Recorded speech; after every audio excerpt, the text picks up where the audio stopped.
Tonight at 5, how Madison's interim police chief is approaching the job after the recent departure of Sean Barnes to Seattle. As absentee voting opens in Madison, how voters are feeling after that November glitch left some votes uncounted. And it's Women's History Month. Tonight we'll meet the woman behind some of Madison's most recognizable murals. You're watching News 3 Now at 5. Thanks for staying with us at 5, everyone. First tonight, a busy Wednesday is heading out tomorrow in the weather department. Very tricky to pinpoint what kind of precipitation we might get throughout the day. That's right. Alex is on the weather patio with what he can tell us at this hour.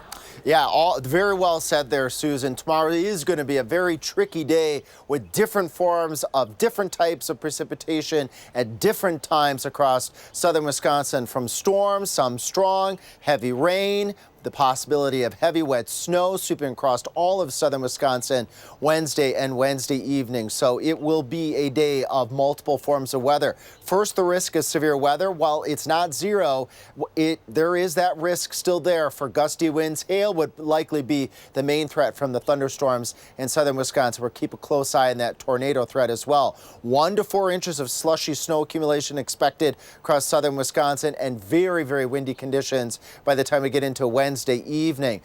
But how about some good stuff right now? It's 61. Get outside in Madison right now and enjoy it. It's 65 in southwest Wisconsin, 64 to the west in Mount Horeb, 62 to the southeast in Edgerton. Our first one weather cam, which we'll use tomorrow to track the rain changing over to snow, is showing a beautiful scene on our Edgewater sky cam. A wonderful evening to get outside. So please enjoy tonight, because tomorrow it's going to be very different in Maine weather. We'll use Future Track to show you the thunderstorms and then the changeover from rain to heavy wet snow. All right, Alex, thank you. Police say they've identified and spoken with a suspect in last Saturday's stabbing on State Street. Police say people came forward to help identify the suspect with videos, pictures, and eyewitness accounts of the stabbing. They say it happened at 11 in the morning Saturday, not far from the chocolate shop, ice cream shop. Police say 2 people got in a fight. One pulled out a sharp object, possibly a box cutter, and stabbed the other. The acting chief of Madison Police is sharing some of his top priorities for the job and whether he'd like to fill the role permanently. We sat down with interim chief John Patterson for the first time since he replaced former chief Sean Barnes. Patterson says mental health and overdose prevention remain top priorities for the department. Over the years, MPD has changed how it responds to many of those calls, and that includes the CARES program, which addresses behavioral health emergencies by integrating medical health care right away, and the Madison Area Addiction Recovery Initiative, aimed at people who commit nonviolent drug offenses. The goal is to connect them with treatment resources rather than put them behind bars. The good news is our overdose deaths have been going down, and that's been seen nationwide, which is fantastic. But mental health and how we respond to mental health calls is constantly evolving. We're constantly fine-tuning our response. We asked Patterson if he's open to being the chief permanently. He says that is something he's considering as the process moves forward. Scammers are calling people in Columbia County in a new jury duty scam. The Columbia County Sheriff's Office says these scammers claim that you missed jury duty and then ask for credit card information to pay a citation. Now, according to the Sheriff's Office Facebook page, they would never call from some random number about missing jury duty. They would also never ask for card information or prepaid gift cards over the phone. Now, if you do receive a call and are unsure, you can always call the Columbia County Dispatch Office at the number there at the bottom of your screen to confirm. Early voting now open for the April 1st election, and people in Madison can vote at any of the city's in-person absentee voting locations. Our Ellie La Liberté is checking in with the city to see how the process is going after removing clerk Mary Beth Witzel-Bale. Gloria Marquardt takes voting seriously. I always vote. Never miss an election. I think it's extremely important. Which is why on the first day of in-person absentee voting, you'll find her here. I came early to avoid possible crowds at the precinct, or if something happened that I couldn't go on actual voting day. She trusts the process. Although there was that glitch last time. That glitch was 193 absentee ballots going uncounted in 3 wards in the November election. It wasn't enough to sway any race, but has led to multiple investigations. But City of Madison Deputy Clerk Jim Verbeek, like Gloria, is confident in the election process, saying if you go in-person absentee vote, it will be business as usual. I don't think we have too many procedures at in-person absentee voting that's still the same, that you come here, you can register here, you can vote here. But he does say there are precautions to make sure that all absentee ballots are accounted for. We've certainly changed on some of our tracking that we've done as far as delivering absentee ballots to polling places. We implemented some of that in this last election, so it was a nice sort of way to get into the rhythm of that. And so, yeah, we saw a lot of success with it, so we're looking to go forward with it for this election as well. All these steps put in place so that voters like Gloria can confidently say, I trust the process. the last day for in-person absentee voting will be the Sunday before April 1st, March 30th at select locations. Reporting in Madison, Ellie LaLiberte, News 3 Now. Thank you, Ellie. You can find a full list of in-person absentee voting sites on the City of Madison website. You will need a valid original copy of a photo ID to receive an absentee ballot. That can be a Wisconsin driver's license, a passport, or a DOT-issued ID card. To see a sample of what will be on your ballot before you go to vote, you can visit myvote.wi.gov and simply click on What's on My Ballot. Earlier today, traffic was heavily affected along Highway 12 near Cottage Grove as crews worked to battle a brush fire. They were called out just after noon for a fire along Highway N. It spread quickly, igniting fires between Highway N and County AB near East Buckeye Road. Officials say the fires are now under control. In Green Lake County, another fire was contained after burning about 750 acres. DNR officials have labeled it the Big Island Fire. Started at 4:30 yesterday afternoon, quickly tearing through the White River Marsh State Wildlife Area, burning mainly cattails and marsh grass. 6 homes were evacuated, but fortunately no structures were lost. Jason Hennis is a forester with the DNR and says the lack of snow does play a factor in this fire. Can't speak as to why we're having more fires earlier and earlier. Frankly, it just comes down to a lack of snow. People generally burn when we have snow. That's a safe time to burn. Or after June 1st, where burning permits are required. It's generally greener. Those are the safer times to burn, but people still need to be cognizant of.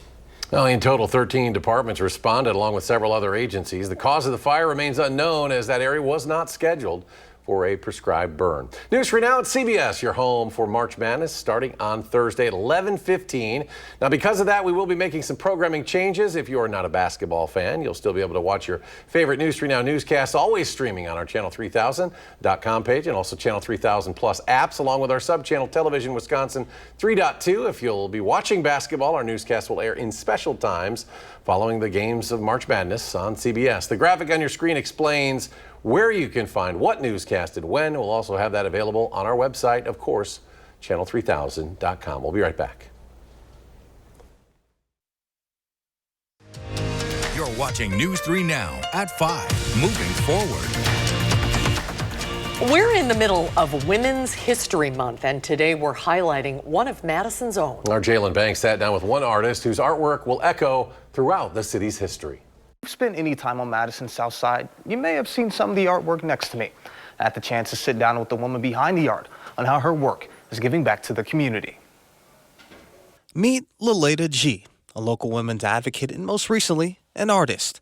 G, a lifelong Madison resident, has artwork all throughout the Madison Metro at schools, libraries, and more. And she wants to use her art to bring positivity to the place she calls home.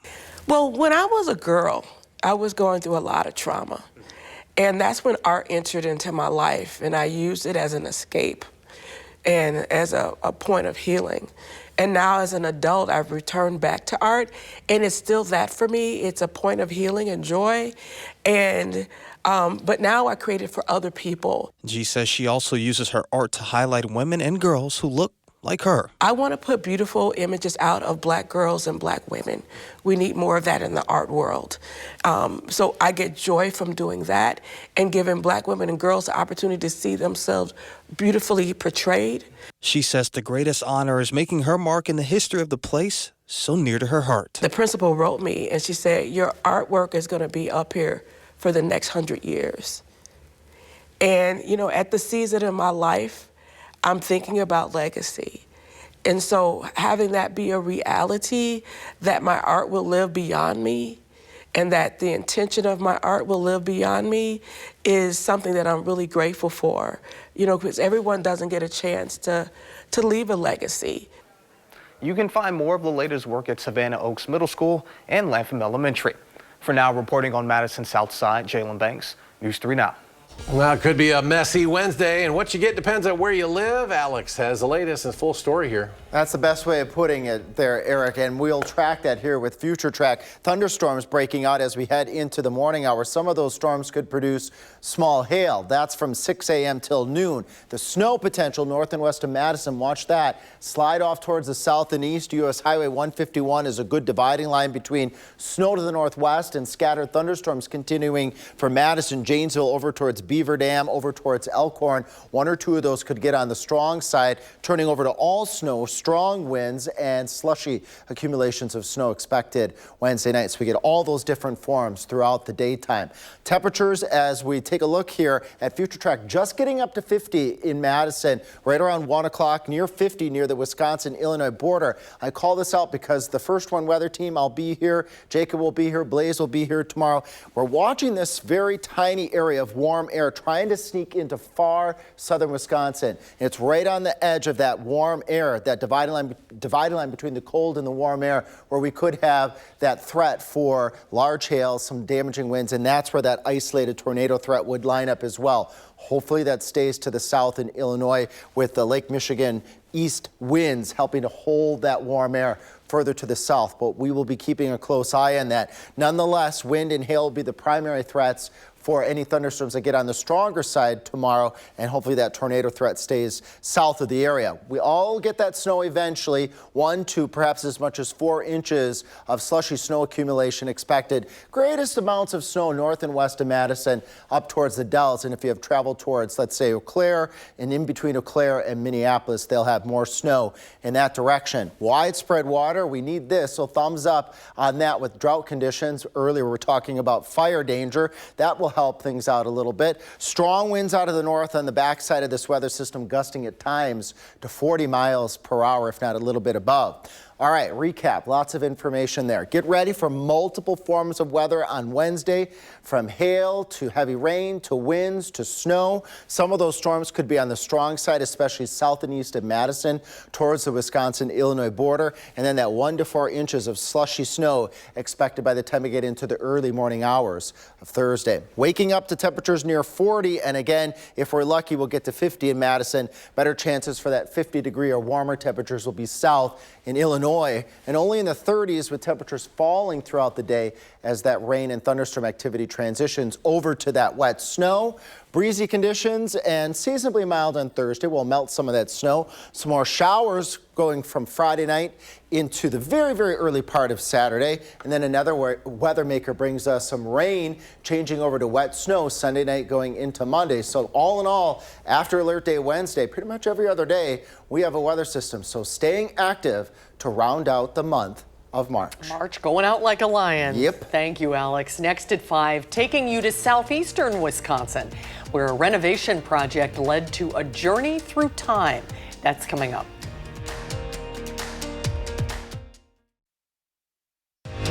You're watching News 3 Now at 5. It was just a routine renovation at a building in Pleasant Prairie, that's near Kenosha, but routine turned into something quite extraordinary, a journey through time. Glenda Valdez has more on a discovery that bridged the past with the present.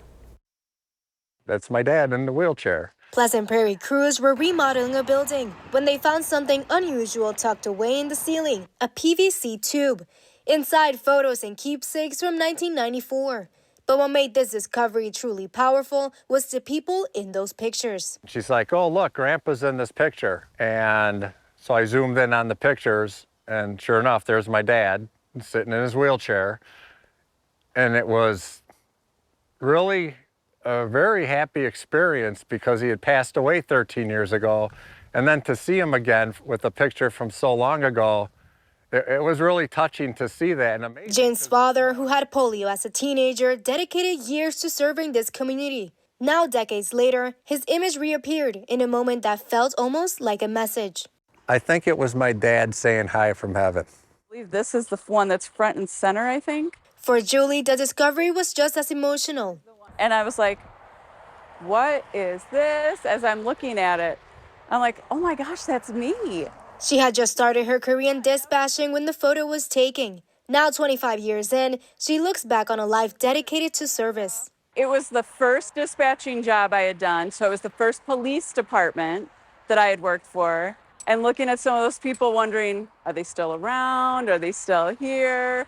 And who knew that I would be alive to actually see a time capsule? And it's just such a fluke to see it.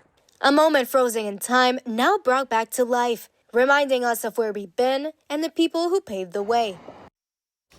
And following this discovery, locals are now wondering what other pieces of history might be hidden within the town's buildings. And we'll be right back. Final check of your First Warn forecast.